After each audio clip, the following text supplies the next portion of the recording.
মরা মানুষকে কোরআন শোনায় লাভ নাই।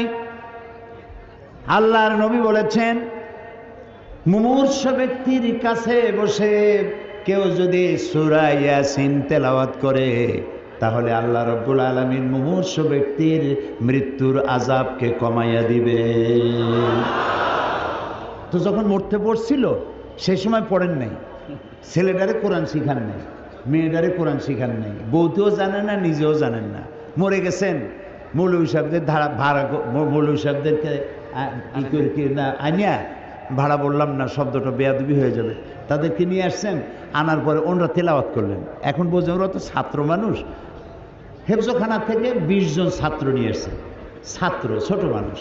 ওরা তেলাওয়াত করতে গিয়ে যদি মনে মনে ভাবে যে যদি 1000 টাকা দেয় তাহলে ভাগ্য পাবো, 25 জন আসছি, 50 টাকা না 60 টাকা, ওই ভাগে কত পাবে সেই চিন্তাও করতেছে, তেলাওয়াতও করতেছে।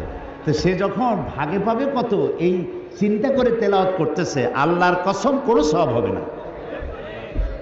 তো কোনো সওয়াবও হইল না, মুদ্দারেও শুনল না, মেহনত বরবাদ, গুনাহ লাজেম, কোনো কাম হইল না।